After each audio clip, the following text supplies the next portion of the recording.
la descolonización intelectual de América Latina y el Caribe como elemento fundamental previo para la construcción de la patria grande es el gran tema pendiente que tenemos. En Prensa Alternativa tengo el orgullo de presentar a Alejandro Krivitsky, hombre de letras, ha escrito un par de libros impresionantes sobre el tema, y además reportero de guerra, ha estado en la Franja de Gaza, un hombre además de una conversación exquisita. Para mí y para todo el equipo de Prensa Alternativa es un orgullo recibirte, Alejandro. Gracias por estar con nosotros. No, gracias a vos, como decimos nosotros aquí. Gracias a vos, Jota. Sos muy seguido por muchos argentinos, así que es un placer estar junto a ti. Hermano querido, descolonizar, y esto lo tomaré de este argentino, viejo querido, Alejandro, Enrique Dussel, tanto tiempo ya viviendo ahí en México. Necesitamos... Que muchos creen que es mexicano ya. Muchos creen que es mexicano. Es mexicano. Él tiene una frase que me impactó y apenas la escuché dije, aquí hay que trabajar un mundo. Él decía, América Latina y el Caribe necesitan descolonizarse intelectualmente, pero sobre todo los intelectuales de izquierda son los que tienen que lograr esta descolonización. Por favor, impresiones sobre este tema. Jota, yo tomo unos mates mientras dialogo contigo. Hermano querido, ¿qué podría decirle yo a un argentino sino pura y vil envidia por el mate que estás tomando, hermano? Si me prohibirías tomar mate con vos, sería algo así como atentar contra los derechos humanos. Cuando esté allá, espero que me convides pues esta bebida. Pero, por favor, acá en este caso mío soy muy matero. Vos recordabas de que yo anduve por Medio Oriente y en aquella época andaba con mi termo y mi mate, tomando mate. Y allá no se sabía qué era esto, pensaban que me andaba drogando. Así que bueno. Dussel sí sabe de mate porque nació aquí en la Argentina, en una provincia que se llama Mendoza, una provincia muy bella de Argentina. Descolonizar intelectualmente la patria grande. Impresiones sobre eso. Así es. Es que, a ver, en toda la patria grande y en cada país se conformó un aparato colonizador, un aparato del coloniaje, especialmente después de que nos independizamos, y voy a poner entre comillas independizamos. Emancipamos, ¿no? Sí, porque en realidad voy a hablar desde Argentina, ¿no? El caso argentino. El caso argentino, acá se festeja la independencia de 1816 y en realidad lo único que se hizo es terminar con el mandato de los castellanos, no de los españoles, porque no existía España. Y eso es otra cosa que nos han metido. Los españoles llegaron a este continente y colonizaron. No fueron los españoles, fueron solamente los castellanos que dejaban de ser parte del califato de 5 siglos de vida musulmana en la península ibérica. Y que no eran más de 300.000, además. Así es. Y bueno, llegaron aquí los castellanos, quienes impusieron un idioma, una religión, y con el extractivismo de época, nosotros ayudamos a construir el capitalismo europeo y después mundial, con nuestra riqueza. Ahora, una vez que cortamos con ellos, nos independizamos, en el caso de Argentina voy a hablar, ¿no? Que es el caso que yo más conozco. Nos independizamos de ellos, pero pasamos a depender de los ingleses, que ya venían trabajando e incentivando que nos independizáramos de los españoles para poder tener desde el puerto de Buenos Aires exactamente. Y de pasar a tener un gran comercio interior hasta ese momento, que iba desde la provincia mediterránea de la Argentina, de Córdoba, hasta Colombia, en un ida y vuelta, ¿sí? En un ida y vuelta en mula, había un comercio gigantesco. Cuando nos independizamos, ese norte-sur se convierte en este-oeste del puerto de Buenos Aires, puerto que fue hecho por los ingleses con la primer deuda externa que asume la Argentina para construir el puerto de los ingleses para que los ingleses no saquen y se lleven todo lo Y mucho me atrevo a pensar que los intereses de una deuda no pagada y de los intereses y del refinanciamiento hasta ahora se siguen pagando. No, quiero contarte algo, mi querido. Demoramos 100 años en pagar, pero siempre tenemos una nueva deuda. Claro. Como ahora que la deuda que nos dejó Macri a otros 100 años y es la deuda externa más grande del planeta. Quiero contarte algo, Alejandro. No es que esté tomando gaseosa. El equipo de producción me ha puesto café con hielo. Voy tomando café helado. Café frío, está bien, está bien. Bueno, eso para mí también es raro, como debe ser para ustedes el mate. El café helado acá es como un mandato por el calor que hace aquí. Ahora, claro. Alejandro, y esto me llevaba a una conclusión de un debate que tuve, una conversación que luego se tornó incómoda con unos intelectuales españoles que me comenzaron a querer aleccionar sobre el imperio de los incas, ¿no? De que eran unos bárbaros que sacrificaban niños y esto. Y yo le digo, ¿imperio de los incas? Oye, no conozco ningún imperio de los incas, ¿sabes? ¿De qué imperio me hablas? Le digo, ¿que no conoces a Pachacútec? Ah, no, ese era el Tahuantinsuyo, le digo. El nombre propio era Tahuantinsuyo. ¿Qué es lo mismo? No es lo mismo. ¿Tú crees que los japoneses me permitirían decir el Tahuantinsuyo de Japón? No, sino porque ha habido una imposición académica de cómo debe entenderse, de cómo tenemos que vernos a nosotros. O sea, tenemos que vernos en el espejo de ellos. Esta conversación se tornó en un momento más que tensa, ¿no? Pero te planteo esta mirada para que la analices, por favor. ¿Sabes cuál es el peor problema? Es cuando vos tenés a un latinoamericano o de la patria grande pensando de esa forma. Porque que ellos brutalmente piensen de esta forma, y bueno, tiene su lógica porque son del norte, vienen de Europa y han sido formados de esa forma y desinformados también. En cambio, nosotros es peor, porque tenemos intelectuales en la patria grande que recorren los grandes medios hegemónicos dando lecciones y hablando en difícil para que la gente no lo entiendan. Para que suenen distinguidos. Pues claro, algo así para elevarse. En cambio, yo trato de hablar como habla mi pueblo para ser entendido por mi pueblo. Pero el problema nuestro está en la colonización mental.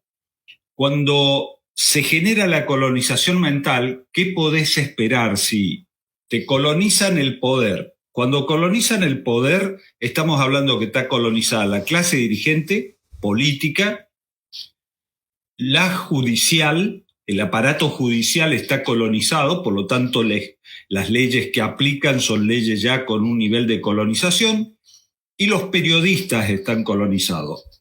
Y piensan desde un eurocentrismo la realidad que no tiene nada que ver con Europa, y desconocen totalmente, y este es el plan de colonización, para desarraigarnos, para hacernos sentir fuera de nuestra tierra. Acá, en la Argentina, por ejemplo, la Argentina se cree blanca. Es el país más blanco de Latinoamérica. La Argentina somos europeos. Si caminas por la calle de Buenos Aires, de la ciudad autónoma de Buenos Aires, y vas a ver palacios como el Palacio Barolo o el Congreso de la Nación, todo es igual que caminar por cualquier país europeo. No le envidiamos en ese sentido nada a Europa, porque los arquitectos, después de la independencia, lo que construyeron un país gemelo a cualquier capital europea. Y el porteño específicamente, el que vive en el puerto de Buenos Aires, se siente como un europeo en el exilio, más que como argentino. Y piensa como europeo que vive en el exilio. Siempre ¿Y eso no duele? a Europa. Duele, a mí me duele, porque soy un defensor de nuestras tradiciones, de nuestros pueblos. Por ejemplo, el argentino promedio desconoce hasta el día de hoy, bueno, hasta la llegada de Néstor Kirchner, podríamos marcar como fecha que hubo un cambio cultural en la Argentina, que ahora estamos a punto de generar un gran retroceso. El tema de la existencia de pueblos originarios. Yo hablo desde una provincia multiétnica pluricultural donde acá se hablan 5 idiomas. ¿Cuáles? Pero no es que ustedes los peruanos lo desconocen. Lo desconoce la inmensa mayoría argentina. Entonces... ¿Se habla quechua allá? Acá no. Acá lo que se habla es el com, que es una etnia muy grande, la com. Se habla el guaraní, por la influencia, porque estamos pegados al Paraguay. Wichí, que es otra etnia muy, muy grande aquí. Pilagá es otra etnia, y son, en resumen, los pueblos originarios con comunidades inmensas, donde las escuelas son en esos idiomas, donde los centros de salud son en esos idiomas. Contamos con escuelas muy modernas, con centros de salud muy modernos, pero respetando la modalidad de los pueblos preexistentes, de los pueblos originarios de estas tierras. Y lógicamente el castellano, a veces muy mal hablado. Pero estamos en un tema que abarca todo, no solamente a la Argentina, que es la colonización de los dirigentes. Si vos tenés dirigentes que sus neuronas han sido colonizadas, llegado al poder, no esperes que haga patria, va a construir colonia, porque está colonizado. Y acá la alternativa es patria o colonia. No hay otra opción, no podés ir por un camino al medio. O sos patria y defendés los intereses de tu patria, de tu pueblo, los recursos naturales, o trabajás para las grandes corporaciones, para las entidades financieras globales. Y bueno, eso depende de la formación que tenés. Para eso, esta estructura, este aparato del coloniaje, ha colonizado a las clases políticas de los partidos transversalmente de izquierda a derecha, porque tenés una izquierda procolonial y una derecha, ni hablemos, neoliberal, colonialista, globalista, y también tenés colonizado el saber, que eso es fundamental, las universidades. Vos estudiás en los programas universitarios y te salen profesionales de abogados, técnicos o médicos con los saberes europeos. Nuestros saberes no existen. Y cuando existen son saberes alternativos, ¿sí? Nuestra medicina ancestral es una medicina alternativa. La medicina china es una medicina alternativa. ¿Por qué? Y te dice porque no está dentro de la universidad. Y lógico, no está dentro de la universidad porque le copiamos la universidad a los europeos.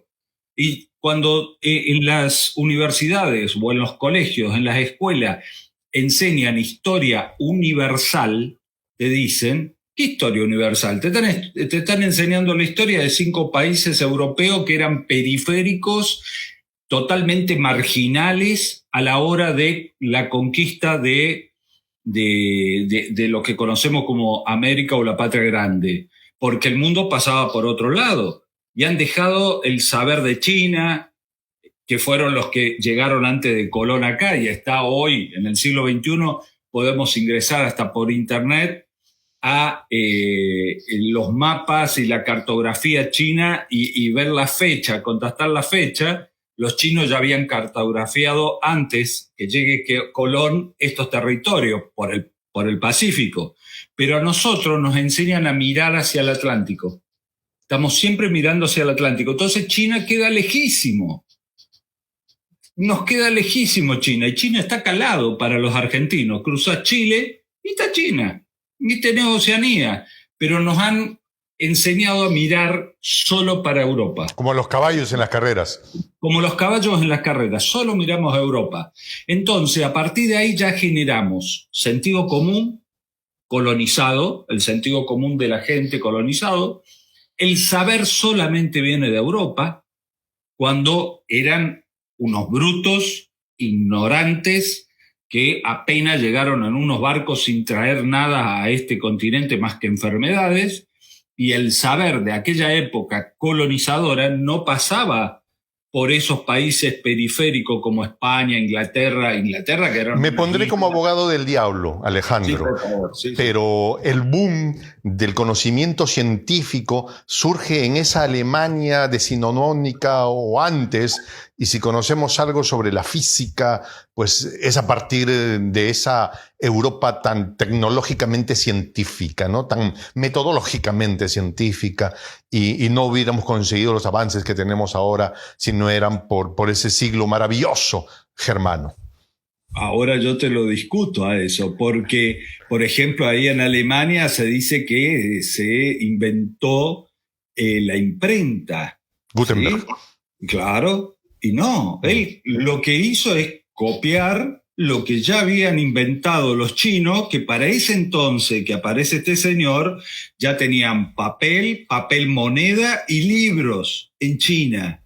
Entonces, que no nos vengan a vender espejitos de nuevo otra vez para llevarse lo nuestro, porque Europa era periférica. O en todo caso, la capacidad que tuvieron de juntar los saberes, apropiarse de ellos y presentarlo como si fueran... Es como que esta expresión Hakuna Matata... Cuando estudias desde adentro la revolución industrial inglesa, que tanto nos venden a nosotros, especialmente los argentinos, que somos un país colonial. Yo tengo ahí atrás las Malvinas argentinas, que a propósito aprovecho para agradecer al pueblo peruano, porque el pueblo peruano fue solidario con la Argentina en pleno combate por recuperar nuestras Islas Malvinas. Mandaron Sukhois. Así es. Y fueron pilotos peruanos. Así es. Que se ofrecieron incluso a volarlos, ¿no? Tal cual. Así que eso está en el corazón de los argentinos para toda la eternidad, ¿no? Pero te decía, Inglaterra también nos vendió algo que fue una copia de lo que ya habían hecho los chinos. Los chinos llevaban una avanzada terrible, tremenda en esos momentos históricos. Pero hoy las nuevas tecnologías, insisto, que muchas veces son utilizadas para otra cosa, para dominar a los pueblos, también puede servir para liberarnos a los pueblos. Esto que dices me hace acordar algo medianamente anecdótico, ¿no? En una reunión entre el presidente Xi Jinping y el expresidente estadounidense Donald Trump le dijo que habían cosas que no se podían modificar porque la tradición diplomática de su país, que llevaba 200 años de antigüedad, lo determinaba así, ¿no? Y Xi le dijo, bueno, sí, pues hay cosas que son así, y lo entendemos de alguna manera porque nuestro servicio diplomático tiene 3.000 años de antigüedad. Claro. Como cualquiera de nosotros desde Estados Unidos abajo podemos discutir la antigüedad de los chinos, los indios, los pueblos semitas, el pueblo musulmán. Lo que pasa es que nos han formateado en todos los sentidos. Nos han colonizado el saber, ¿sí? Desde la escuela hasta las universidades. Por lo tanto, ¿qué profesionales o qué personas medianamente preparadas producimos? Ya la producimos con un colono acá adentro, con un eurocentrismo. Tenemos con un colono acá adentro. Acaba de poner una frase para tallarle en piedra. Pero es que aparte, ahora, el colón que está metido adentro de las neuronas colonizándote el cerebro, ahora lo hemos cambiado por un marín. En estos días en la Argentina hemos recibido a toda la gente del Comando Sur. Laura Richardson, uniformada. Así es. Entonces tenemos el colono de este lado y el marín norteamericano del otro lado. Eso es la colonización mental. Y los medios hegemónicos que están las 24 horas promoviendo la colonización mental. Entonces, no hay escapatoria prácticamente en esto si no desarmamos el aparato cultural, el aparato del coloniaje. ¿Cómo logramos eso? Bueno, es una tarea muy difícil porque eso se logra con esto que estamos haciendo nosotros y la gente que está escuchando y empieza a reflexionar y a pensar, y tenemos que llegar al Estado. Si nosotros no formamos ciudadanos descoloniales, y esos ciudadanos en la política no generan políticas descoloniales que a su vez lleguen al poder y descolonicen desde el poder, la justicia, la educación, y estamos fritos, hermano, porque el imperio está rotando para Latinoamérica, que vienen por nuestros recursos, vienen por el litio, vienen por el agua, vienen por todo lo que nosotros tenemos. Entonces, como el imperio norteamericano ha sido derrotado prácticamente en los territorios donde estuvo, fíjense en Afganistán, como lo sacaron los afganos, y vos decís, pero los talibanes sacaron rajando, pero los talibanes... Rajando es... una identidad con su tierra, con sus costumbres, con su pueblo, sacaron rajando a los rusos primero y a los yanquis después. Rajando, ¿qué se entiende por...? Corriéndolos. Y a dos potencias. Es el cementerio de los grandes imperios. Cada uno que quiso pisar ahí, el pueblo finalmente lo sacó corriendo de ahí, de ese lugar. Ahora, la tarea es gigantesca porque a su vez el colonialismo que sufrimos nosotros, actual, que viene desde tiempos de la colonia y antes, porque acá, querido amigo J, lo que se aplicó a partir de la llegada de Colón no fue otra cosa que la misma práctica que aplicaban en Europa. El primer genocidio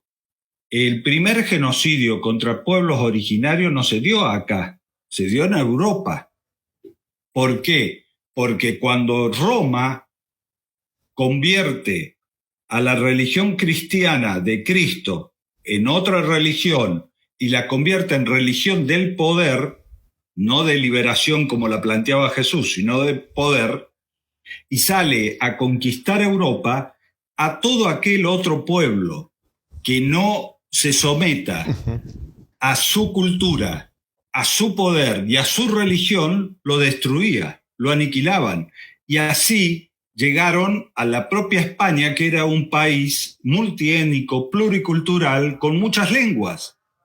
Sin embargo, hoy creemos que España solamente habla español y tenemos la resistencia de Países Vascos, de los catalanes. Eso sobrevive y nos demuestra que España era otra España. Entonces, al judío, al musulmán, al otro que no pensaba igual, que no hablaba el mismo idioma, no tenía la misma religión, los quemaban vivos. O te convertís o morís.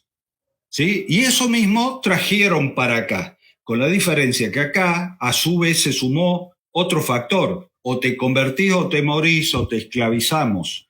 Y empezó a constituirse una jerarquía de poder racial. La jerarquía de poder racial donde el blanco europeo, llegado a esta tierra, domina. Después viene otra clase, que es la clase originaria, los pueblos originarios, que se discutió cientos de años después de la conquista si eran seres humanos o no, o semianimales, y se llegó a la conclusión que eran semianimales, que tenían un alma divina y un alma animal, pagana. Y entonces, bueno, tenían que hacer trabajo de animales y había que conservarlos como animales. Se les daba de comer para hacer el laburo, para trabajar. Acá hay un debate que me parece interesante, Alejandro, y es en mi propia experiencia, porque me toca, a través de este mundo maravilloso, el Internet, hablar con mucha gente, y siempre toca hablar incluso con intelectuales de izquierda de España, ¿no? Y les planteo mi mirada y me dicen, oye, pero tú, ¿qué puedes decir? O sea, tú reclámale a tus antepasados, porque los míos se quedaron acá, los que fueron allá fueron los tuyos, y además tú te apellidas del Castillo. O sea, ¿qué más puedes pedir? O sea, entonces le digo, a ver, necesitamos entender esto. Y haciendo referencia a lo que tú dices, ¿no? Cuando en Castilla se comenzó a exterminar a los moros de entonces, si tú te llamabas, no sé si Ahmed Ben Hassan, no podías utilizar el patronímico, pues, de Pedro a Pérez, ¿no? Entonces era, porque Ahmed Hasida no hubiera sonado bien, ¿no? Entonces era, ¿de dónde vienes? Si eras cocinero o bibliotecario, ¿pero dónde vives? En el castillo. Del castillo, porque trabajabas en el castillo, eras un obrero o alguien que trabajaba ahí. Y es más, en tierras peruanas este apellido tiene un movimiento interesante, porque si tú pertenecías a una comunidad que se llamaba Hatunguasi, ¿qué cosa quiere decir? Casa Grande, entonces los españoles nos obligaron a dejar nuestros apellidos. Y entonces dijeron, a Hatunguasi no, llámate Casa Grande, pues, o del Castillo, ¿no? Y nos cambiaron los apellidos. Yo, por ejemplo, he tenido la suerte de hacerme esto del ADN y resulta que mis antepasados fueron gente que transitó por Ecuador, por Perú, por Bolivia, por el sur, por el actual suroeste de Argentina, Chile, Bolivia. O sea, más originario no puedo ser, ¿no? Pero me apellido del Castillo. Entonces, como que necesito completar mi historia, ¿no? Saber quién soy. Lo que tú decías, enfrentar la colonización del ser. La colonización del ser es lo peor, porque imagínate, se practicó primero, insisto, todas estas prácticas llevadas a cabo en nuestra patria grande, se practicó primero en Europa, porque el judío que no aceptaba, el judío tenía, cuando llegaron a España, el judío sefaradí, le dijeron, bueno, o te convertís al catolicismo, o te quemamos en la hoguera, o te vas. Son las alternativas que tenés. Bueno, muchos se convirtieron al catolicismo y son lo que conocemos como marranos. Ahora, ese hombre que tenía una fe milenaria, que venía desde la Tierra Santa, que venía desde la época de Moisés, con todo un bagaje cultural e espiritual, y ver el mundo desde el espiritualismo judío en este caso, fue colonizado en su ser y se tuvo que convertir en otra cosa y pensar y sentir otros dioses, otra espiritualidad y otra cosmovisión. Y la brutalidad incluso de acompañarlo al judío en el momento en que se moría para ver si se arrepentía supuestamente de haberse convertido, ¿no? O sea, ya llegaron... O las mujeres originarias europeas que mantenían sus tradiciones ancestrales para curar, para sanar, fueron consideradas brujas y las quemaron vivas. Sí, porque eran brujas, pero eran mujeres que tenían saberes de los pueblos originarios europeos. Lo mismo, la misma técnica fue empleada aquí, con la colonización del ser. Entonces, cuando te vienen y te dicen el imperio inca, yo quisiera saber, ¿qué hubiese pasado si hubiese sido al revés, la conquista? Si los aztecas, si los incas, si los mapuches, no sé, hubiésemos conquistado Europa, ¿cómo sería el mundo hoy? Yo estoy seguro que el mundo sería muy diferente por la cosmovisión que tenían estos pueblos en estas tierras, muy diferente a la de ellos. Yo creo que la economía no hubiese sido el sistema capitalista que devora y destroza y aniquila el planeta. Creo que hubiese sido otro tipo de economía. Probablemente la economía del AINI o del tequio de Oaxaca en México, ¿no? Que es el de la colaboración que yo te doy ahora a ti. A eso voy.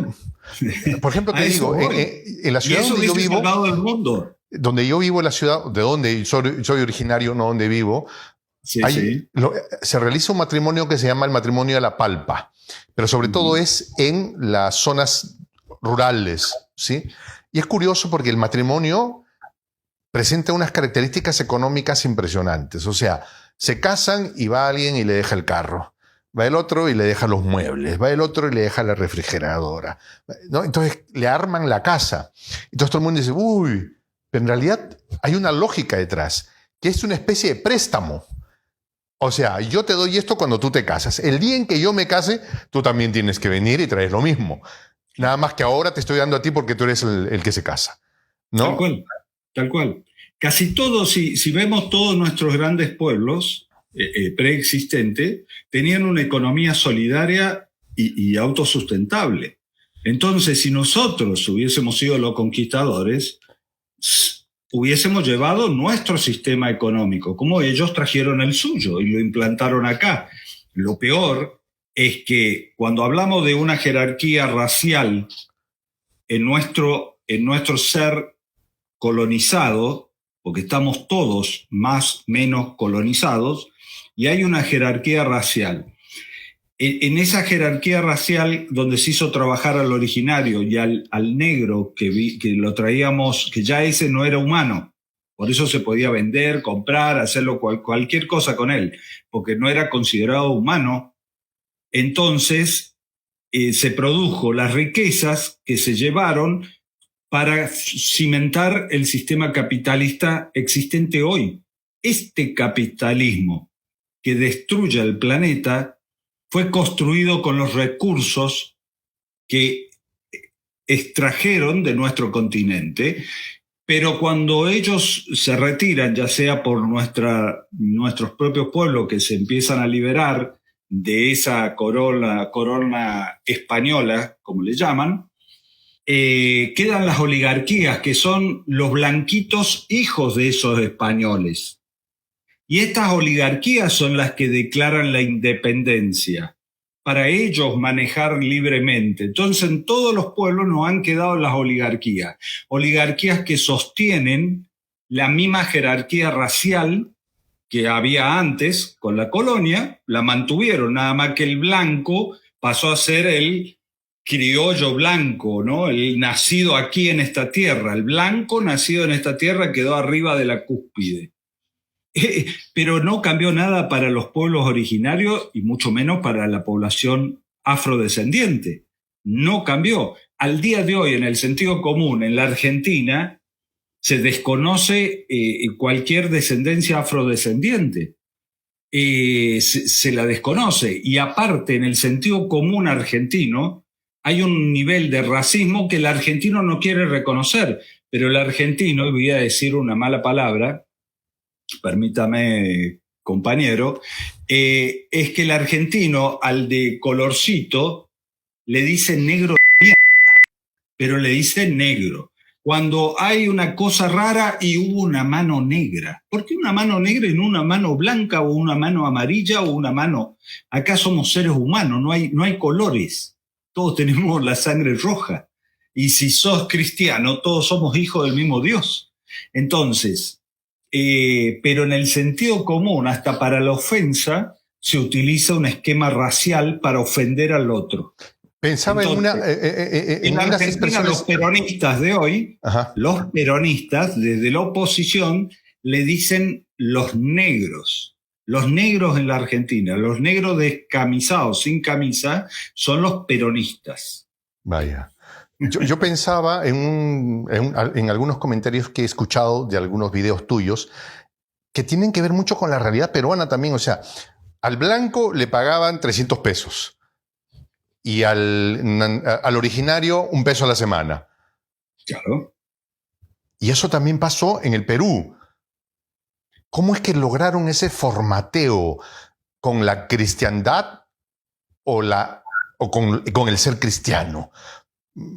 O sea, tú no reclames, porque la Biblia dice que tú, si tienes condición de esclavo, más bien ocúpate de ser buen siervo para Lo que pasa, Jota, que hay, con todo el respeto que yo tengo a el pueblo católico, ¿sí? A los fieles católicos, pero hay que diferenciar algo también, porque por eso yo digo que cuando estudiamos esto de la colonización y especialmente la colonización del ser, tenemos que ir a la Roma anterior a la Roma imperial que toma Europa, a la Roma anterior a la Roma cristiana, porque según los mismos evangelios, Jesús no tenía una iglesia piramidal, verticalista, era asambleísta.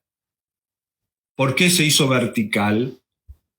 Era comunitarista, planteaba repartir los panes y los peces. Podríamos decir que Jesús fue el primer socialista.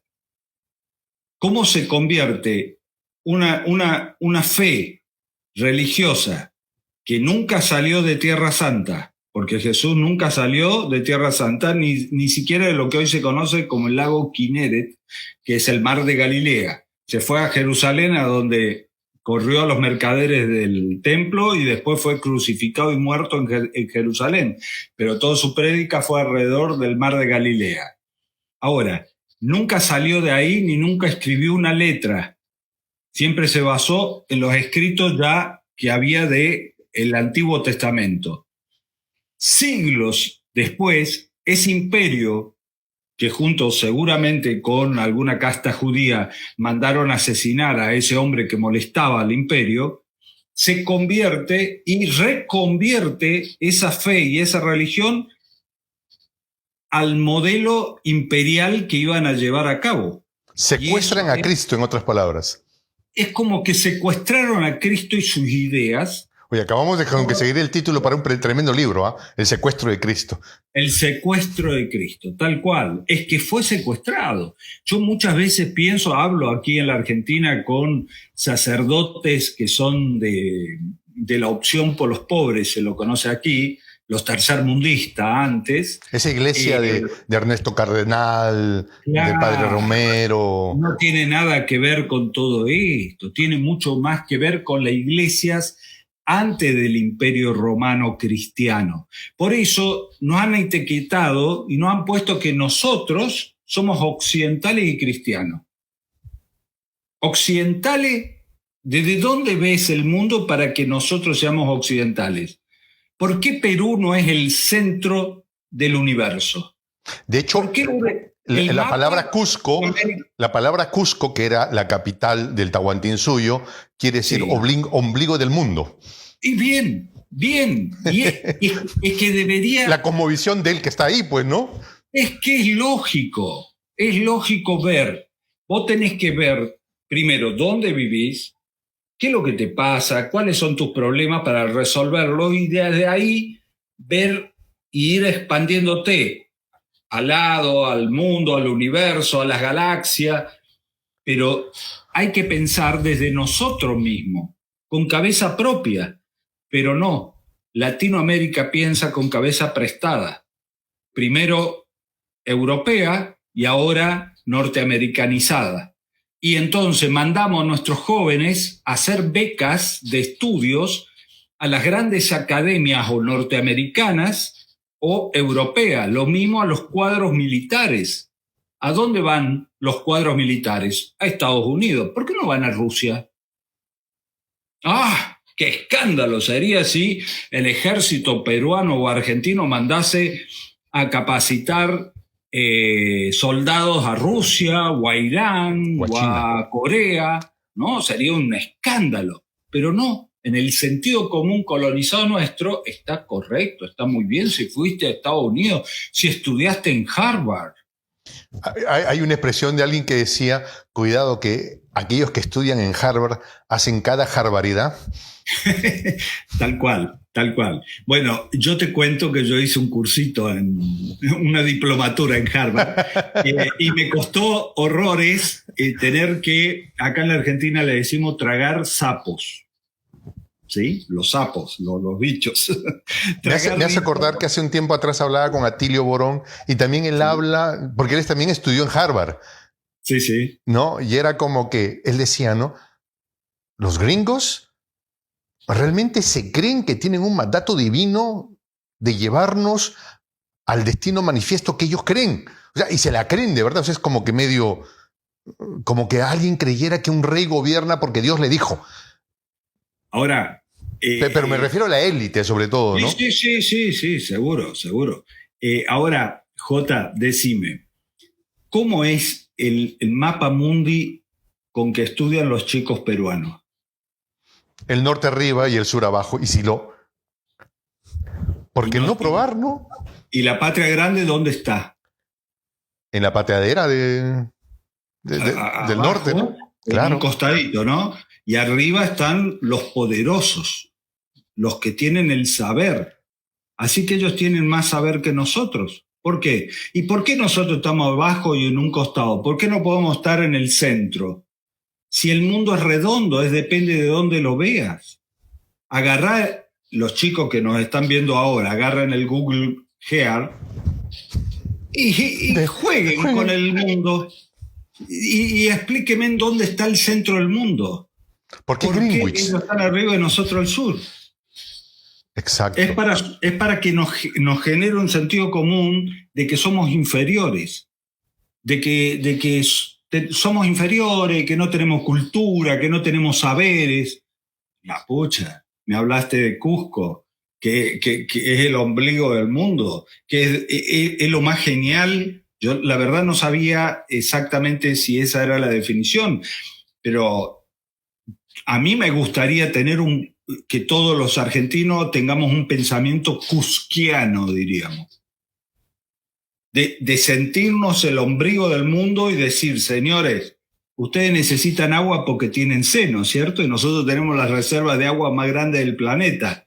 Pero fíjate, yo me ponía a pensar y lo hablaba. Las condiciones las ponemos nosotros, ¿no? Decidieron ser el ombligo, no el cerebro, no la columna vertebral. Pudo haber sido los Andes. Simplemente era el centro. Yo estoy al centro. Exacto, exacto. ¿No? Pero claro, pero es que tenemos que ser el centro. ¿Por qué no? ¿Por qué se nos ve o los que? Pero ¿cómo lograrlo con Netflix que nos vende? Y bueno. ¿Cómo lograrlo con Hollywood? No hablemos de marcas de plataformas digitales, por favor, para que no me metas en problemas, mi querido. Con un nacionalismo moderno que rescate nuestra verdadera historia, no la historia que nos contaron los que ganaron, que rescate nuestros saberes originarios de nuestros pueblos ancestrales. Nosotros tenemos que hacer nuestras propias producciones, nuestro Netflix de patria grande. Exacto. ¿Por qué no comenzar a consumir nuestra producción? Yo estaba leyendo, yo voy a pocos libros. Estamos colonizados mentalmente. ¿Me permites este libro acá, el de Juan de Betanzos? Quería compartir contigo este libro de acá. Mira, este libro a mí me pareció particularmente interesante. Juan de Betanzos, por ejemplo, es un cronista que cuenta cómo fue el proceso de la colonia, ¿no? Juan de Betanzos y el Tahuantinsuyo, no sé si se puede leer. Pero el punto es este, sí. Juan de Betanzos. Sí, sí. A mí me parece interesante este cronista porque hay que entender, no sé qué opinas sobre esto, entender los procesos históricos, que los procesos históricos fueron narrados por quienes ganan las guerras. Entonces, Juan de Betanzos es un soldado que viene con los españoles, se casa con la que fue la primera mujer primero fue esposa de Atahualpa, luego la conquistó Pizarro, se deshace de ella y se la entrega a Juan de Betanzos. ¿Ya? O sea, tú te imaginas cuál habrá sido la vida de esta pobre mujer, ¿no? Que tuvo hijos con Atahualpa, con Pizarro y luego con Juan de Betanzos, ¿sí? Y este señor, Juan de Betanzos, escribe un informe para el primer virrey que va a llegar al Perú. Y él tiene que contar cómo fue, pues, ¿no? Entonces él no puede contar las barbaridades que hacen, pues, ¿no? Entonces él cuenta, no, pues que eran paganos, que nosotros vinimos a cristianizarlos. Pese a que Juan de Betanzos, digamos, es uno de los más que más sintonía hacen con el pueblo de los incas, ¿no? Pero hay algo que me parece impactante, Alejandro, y te lo dejo para tu análisis, ¿no? Me gustaría tener tu opinión sobre esto, ¿no? Por ejemplo, a los peruanos nos contaron que éramos un pueblo ágrafo, ¿no? Que los incas no sabían escribir. Pero resulta que Juan de Betanzos narra la existencia de unos quipus en los que se ponían historias, poemas, biografías y esto, ¿no? Y que luego, ahora me doy cuenta que en Harvard precisamente hay un investigador que ha encontrado que en esos textos hay información no necesariamente numérica, sino historias, cuentos, relatos, y que fueron prohibidos 2 siglos después de la colonia. ¿Por qué? Porque resulta que el Quipu Camayoc, que era el estadista del negocio del asunto llevaba ciertos datos que no coincidían con los libros contables de los españoles. Entonces, si salía un barco lleno de plata, el otro decía, oye, pero acá en Maquipu dice que salieron 2. Ah, no, yo tengo prohibido. ¿Ah? Extirpación de las idolatrías, ¿no? Entonces, es que hay quienes me dicen, ¿no? ¿Para qué ya estudias? Que la gente deba hablar inglés, que aprendan computación. ¿Para qué estudiar la historia del Perú? No, yo creo que sí, porque es importante saber esto. No sé qué opinas tú. Pero totalmente. No, me quedé pensando en que el peruano o el inca no sabía leer. Y yo pregunto, ¿los que vinieron en los barcos sabían leer? En ese momento histórico, ¿el promedio de españoles sabían leer? Los números que utilizaban, ¿quién los inventó? Hasta los números que utilizamos hoy nosotros, el planeta, fueron inventados siglos antes de la conquista por los musulmanes. ¿De qué están hablando? Entonces, y casi todos los pueblos tenían tradiciones orales. Y a lo sumo, bueno, acá nosotros tenemos pinturas rupestres, pinturas en cueva. Eso también es comunicación, al igual que los egipcios, ¿sí? Y la forma de comunicar pintando las piedras.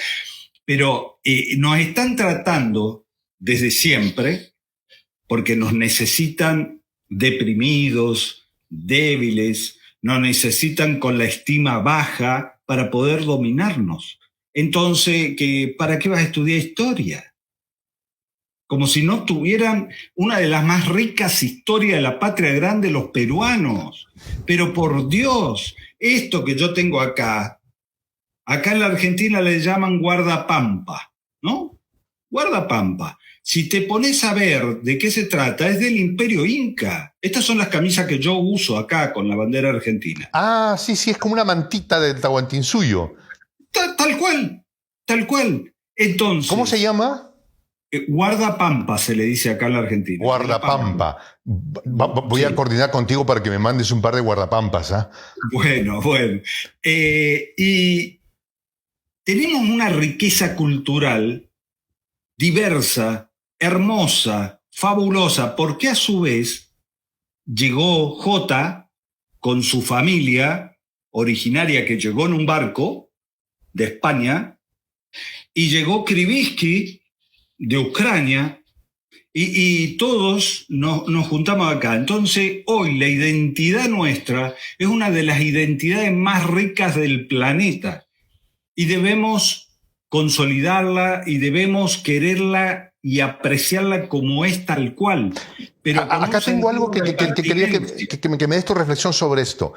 Si hay un pueblo en el mundo capaz de entender a cualquier pueblo de cualquier parte del planeta, somos los que estamos en la patria grande. Porque aquí habemos africanos, habemos chinos, habemos blancos de todas las gamas y colores.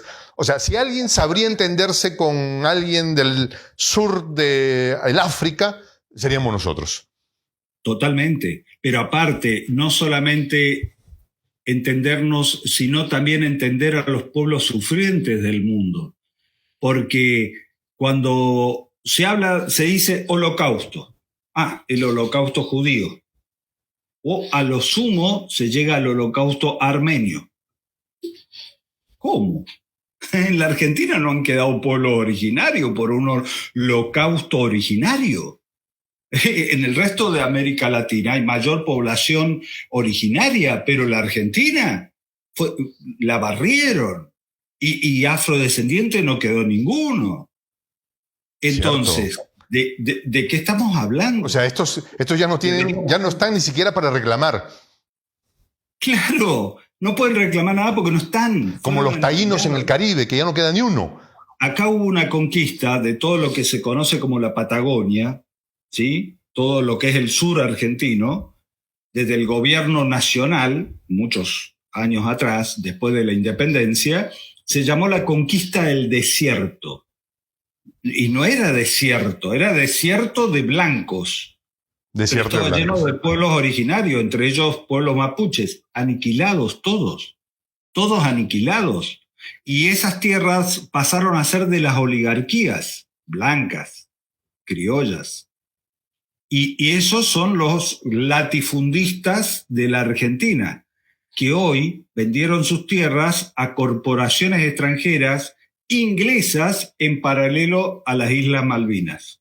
O sea que tenemos todo el sur argentino extranjerizado en manos extranjeras. Y el norte argentino, donde yo vivo, donde sobrevivieron pueblos originarios, empobrecidos, sistemáticamente empobrecidos. Y ahora vienen por nosotros porque se sigue descubriendo minas de litio. Ahora, pero la clave fundamental para la liberación de nuestros pueblos es que no hay liberación sin descolonización. exacto. Ahora, hay un tema que yo no puedo evitar sabiendo que tú eres de origen ucraniano. Hace tiempo, un periodista ucraniano... Pero un terrible origen ucraniano, es mucho más profundo de lo que vos pensás. A ver, ahí profundizas tú en lo que me vayas a decir, por favor. Dale, ¿sí? dale. Sino escuchaba a un periodista ucraniano que decía, hace 25 años era impensable, era de locos pensar en una guerra entre rusos y ucranianos. Porque nosotros en la escuela estudiábamos ruso y en Rusia se estudiaba literatura ucraniana. Y mi cuñado era ucraniano, ruso, ucraniano, éramos familia, o sea, jamás se nos ocurrió que pudiera pasar una tragedia de esta magnitud. Pero comenzaron a llevarse a cabo eventos aparentemente muy inocentes, como la aparición sistemática de series de televisión en tipo comedia que decían que los ucranianos eran superiores a los rusos, porque los rusos eran cochinitos, porque los rusos eran alcohólicos, que los ucranianos más bien eran europeos y que no tenía... Y a modo de comedia, a modo de formato ligero, fueron metiéndole eso a la cabeza a una generación que luego la asumió como tal y que quebraron la familia. O sea, porque el papá vivió en el tiempo de la Unión Soviética y ahora tiene a la hija que quiere vivir en París. ¿No? Pero si te vas a París te encuentras con los chalecos amarillos. Esa es otra historia. Impresiones sobre esto, siendo un hombre con una historia más allá de ser simplemente ucraniano. Sí, es atrapante también estudiar la historia de esa región porque Rusia nace en Kiev. Exacto. La Kiev de Rusia, ¿no? De ahí sale Rusia, de Kiev. La capital de lo que hoy conocemos como Rusia era Kiev. Después todo ese territorio tuvo toda una serie de transformación, de migraciones, de migrantes. Entre esos migrantes llegó mi familia. Mi familia es una familia, yo digo que mi apellido es ucraniano porque vinieron de Ucrania, pero a su vez era una familia judía y que sufrieron los pogroms. Y mi bisabuelo contaba que un día se levantaba y era polaco, otro día se levantaba era ruso, y otro día se levantaba y era ucraniano. Estaba en el límite su pueblito de tomas permanentes de conflictos de esa tierra. Entonces tenían todos los días una bandera diferente. De ahí viene mi familia. Yo me hice un ADN como vos, un ADN étnico. Yo te envidio porque yo soy muy argentino y muy de la patria grande. Me siento muy identificado con mi tierra, con mis tradiciones, con mi cultura, con las culturas, con esta diversidad hermosa que tenemos en la patria grande, pero es bellísima, a la cual yo defiendo con pasión, y a pesar de que mi ADN da que soy 100% en ADN europeo. En uno de estos sitios para buscar familia, yo me metí para buscar a ver si tenía familia, porque no hay muchos Kriviskis. Vas a encontrar a este y 5 más, nada más. No quedó nada. Si no murió en el Holodomor, que fue un holocausto ucraniano ocasionado por Stalin que dejó morir a muchos cuando tomó Ucrania para convertirla a Ucrania en campos de producción, y a los ucranianos no los dejaban salir de la casa y morían de hambre. Generó todo un tema que está... Triste y doloroso aún para el pueblo ucraniano. Triste y doloroso, así es. Y quiero decirte que en este conflicto entre Ucrania y Rusia, lógicamente entiendo perfectamente a Putin y defiendo la política de Putin, que está defendiendo su territorio, que está siendo rodeado por la OTAN. La OTAN es la que está en Malvinas. Ojo, porque cuando analizamos los movimientos militares, estos acuerdos de acciones conjuntas de militares con el Comando Sur o parte de la OTAN domina en América del Sur las Malvinas, que son de todos los latinoamericanos. Las Malvinas no son solamente Argentina, es territorio de la patria grande. Y necesitamos que eso se haga carne de que las Malvinas son territorio de la patria grande, y desde ahí se controla el paso bioceánico de un océano al otro, y la Antártida, que va a estar pronta en pocos años en discusión, las soberanías de las Antártidas. Entonces ya tenemos un enclave en el sur de la OTAN en Malvinas, y es la OTAN, no es solamente los ingleses, es la OTAN. Entonces son cuestiones que tenemos que ponerlas en la agenda pública y en el debate. Pero insisto, no hay posibilidad de liberación concreta que dure sin descolonizar la mente.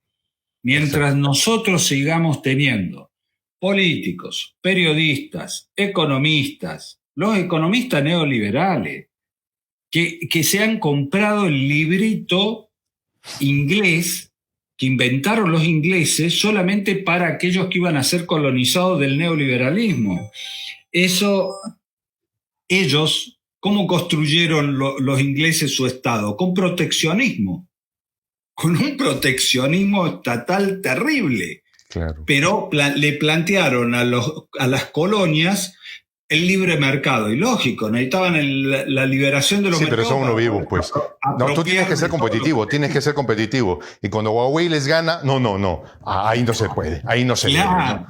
Claro, entonces una cosa bárbara. Algo trágico que nos está pasando en estos momentos en la Patria Grande y en el sur de la Patria Grande.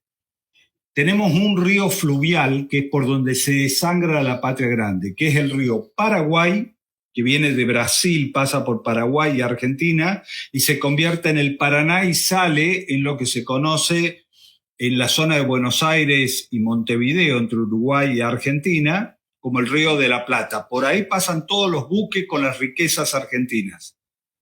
Ese río gigantesco, el único río gigante fluvial de transporte de carga gigantesca de contenedores con riquezas, se le llama la hidrovía. Fue privatizado, está en manos de los belgas y los ingleses, y vos te imaginás el Mississippi de los Estados Unidos privatizado a los rusos por los peruanos.